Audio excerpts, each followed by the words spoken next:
நம்ம பொழிலின் வீடு சேனலில் இன்றைக்கி சாய்பாபா அபிஷேகம் தான் பார்க்க போகிறோம். போன Thursday வீடியோ போட்டிருந்தேன். நல்ல ரெஸ்பான்ஸ் இருந்துச்சு.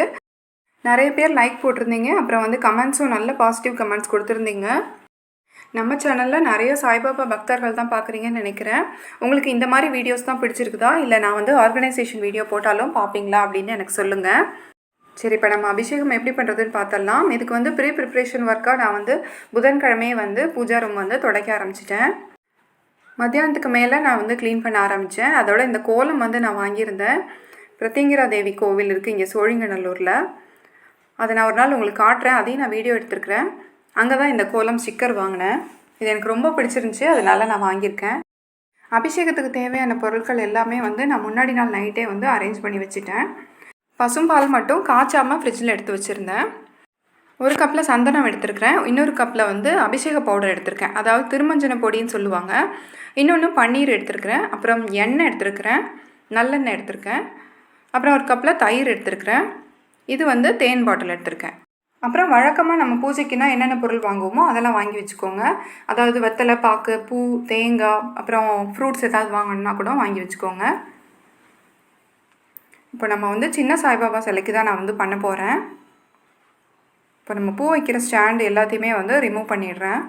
நம்ம எடுத்து வச்சுருக்கிற சந்தனம் அப்புறம் அபிஷேக பவுடர் ரெண்டுத்துலேயும் பன்னீர் விட்டு நல்லா லிக்விடாக கரைச்சி வச்சுக்கிறேன். சாமிக்குன்னு யூஸ் பண்ணாத ஒரு தட்டை எடுத்து வச்சுக்கிறேன். சில்வர் பிளேட் தான் அது. அதில் ஒரு சுவாமி பீடம் மாதிரி வச்சுக்கலாம். உங்கள்கிட்ட ஸ்டாண்ட் இருந்துச்சுன்னா கூட வச்சுக்கோங்க. இது நம்ம சேனலில் ஒயிட் சிமெண்ட்டில் வச்சு பண்ணோம். அதோட லிங்க் கூட நான் டிஸ்கிரிப்ஷனில் கொடுக்குறேன். உங்களுக்கு தேவைன்னா நீங்கள் அதை பாருங்கள். இப்போ சாமிக்கு அபிஷேகம் பண்ணும்போது விளக்கு கண்டிப்பாக வச்சுருங்க. நீங்கள் கோயிலெல்லாம் அபிஷேகம் பார்த்தீங்கன்னா நம்மளோட சாமிங்களுக்கு இந்த மாதிரி ஃபஸ்ட்டு எண்ணெய் தான் இப்போ ஊற்றுவாங்க. அதுக்கப்புறம் பூ போட்டு கற்பூரம் காமிச்சிட்டு அப்புறம் தான் அபிஷேகம் ஆரம்பிப்பாங்க. அதனால நான் நல்லெண்ணெய் ஊற்றி ஃபஸ்ட்டு அபிஷேகம் பண்ணிக்கிறேன்.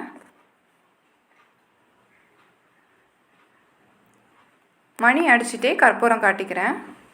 இப்போ நான் தண்ணியும் பன்னீரும் கலந்து வச்சுருக்கிறேன். இதை அடுத்ததாக ஊற்றிக்கிறேன்.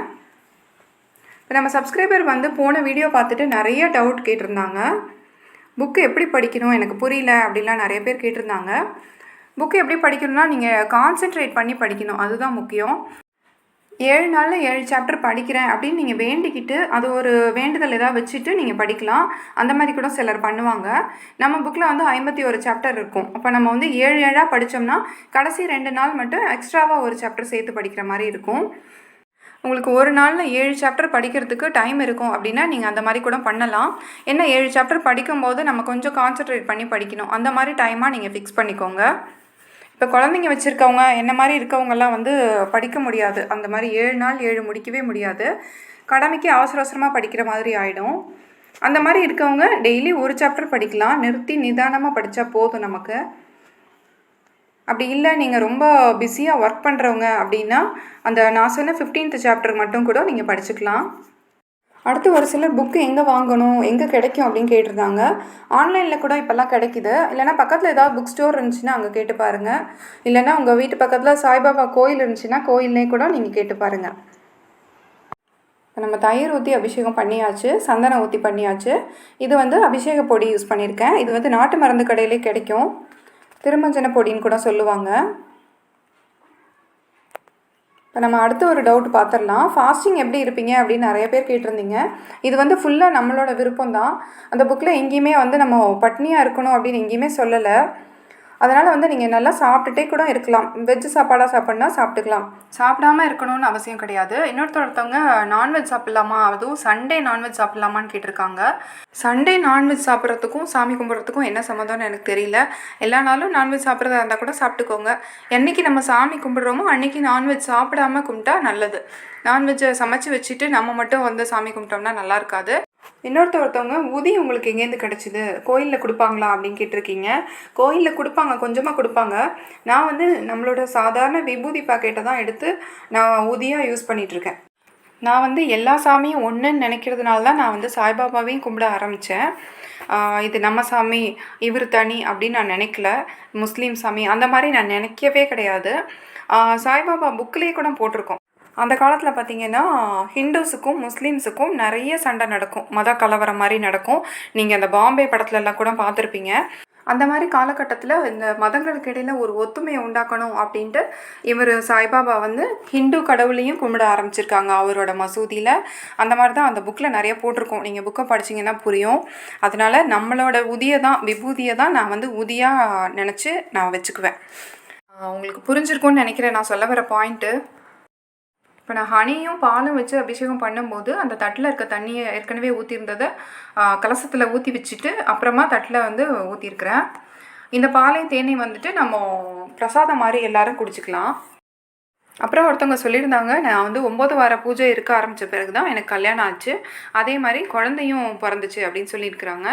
அது உண்மைதாங்க. 9 வார பூஜை நம்ம இருக்கும்போது ரொம்ப நாளாக குழந்தை இல்லாமல் இருந்தவங்க கூட வந்து கன்சீவ் ஆகிருக்கிறாங்க, அது நான் கேள்விப்பட்டிருக்கிறேன். அதே மாதிரி ரொம்ப நாளாக தீராத சொத்து பிரச்சனை ஏதாவது இருந்தால் கூட இது வந்து ஃபைனலைஸ் ஆகும். ஃபுல் டே ஃபாஸ்டிங் இருக்கணுமா அப்படின்னு கூட ஒருத்தவங்க கேட்டிருக்கிறாங்க. டெய்லி விளக்கு ஏற்றணுமா, எல்லா சாமியும் ஒன்றா வச்சுருக்கிறேன் அந்த மாதிரிலாம் கேட்குறாங்க. எல்லா சாமிக்கும் சேர்த்து ஒரே விளக்கு ஏற்றுறதுனாலும் ஏற்றலாம். அப்படி இல்லைன்னா ஒவ்வொரு சாமிக்கும் தனித்தனியாக ஏற்ற போகிறீங்க அப்படின்னா ஒத்தப்படையில் விளக்கு வர மாதிரி பார்த்துக்கோங்க. நான் வந்து லக்ஷ்மி குபேரர் பூஜையும் பண்ணிகிட்ருக்கிறேன். இந்த 2 சாமி தான் கும்பிடுவீங்களா அப்படின்னா அப்படிலாம் கிடையாது. நான் இன்றைக்கி வியாழக்கிழமைங்கிறதுனால சாய்பாபாவுக்கும் லக்ஷ்மி குபேரருக்கும் பூஜை பண்ணியிருக்கிறேன். மற்ற வீடியோஸ்லாம் பார்த்துருப்பீங்க, உங்களுக்கே தெரிஞ்சிருக்கும். எல்லா சாமியுமே நான் வந்து கும்பிடுவேன். அப்புறம் ஒருத்தர் சொல்லியிருந்தாங்க, விளக்குக்கு கீழே பிளேட் வைங்க அப்படின்னு சொல்லியிருந்தாங்க. அது வந்து குத்து விளக்கு அப்படிங்கிறதுனால நான் அடியில் வந்து பிளேட் வைக்கலை. மற்ற விளக்குனா நான் வந்து பிளேட் வச்சுருப்பேன். அப்புறம் இன்னொருத்தவங்க வந்து சாய்பாபாவை வந்து எல்லோ கலர் கிளாத் மேலே உட்கார வைங்க அப்படின்னு சொல்லியிருந்தாங்க. என்கிட்ட எல்லோ கலர் கிளாத் வந்து அந்த மாதிரி இல்லை, கூடிய சீக்கிரம் வாங்க ட்ரை பண்ணுறேன். அப்புறம் கோமதி சக்கரத்தை வந்து ஒரு தட்டில் வச்சுட்டு ரெட் கலர் துணி போட்டு அது மேலே வைங்கன்னு சொல்லியிருந்தாங்க. அதையும் வந்து நான் மாற்ற ட்ரை பண்ணுறேன். காலையில் பச்சை பால் வச்சு நான் படைச்சிட்டேன். இப்போ வந்து லஞ்ச் ப்ரிப்பேர் பண்ணிவிட்டு நான் சாமிக்கு படைக்க போகிறேன். நீங்கள் வந்து கன்ஃபியூஸ் ஆகிக்காதீங்க, ஒவ்வொரு தேர்ஸ்டேவும் இவ்வளோ பிரசாதம் பண்ணணுமா அப்படின்னு கன்ஃபியூஸ் ஆகாதீங்க. நான் வந்து வேண்டிட்டு 9 வார விரதம் பண்ணிகிட்ருக்கிறதுனால நான் இந்த மாதிரி ஐட்டம்லாம் பண்ணியிருக்கிறேன். இதெல்லாம் கம்பல்சரி பண்ணணும் கிடையாது, வெறும் வெள்ளை சாப்பாடு மட்டும் வச்சு படைச்சா கூட போதும். பாயசம்லாம் வைக்கல, வடை மட்டும்தான் ஸ்பெஷல் அன்றைக்கு. இதெல்லாம் பண்ணி முடிச்சுட்டு ஈவினிங்காக பக்கத்தில் இருக்க சாய்பாபா கோயில் போயிருந்தோம்.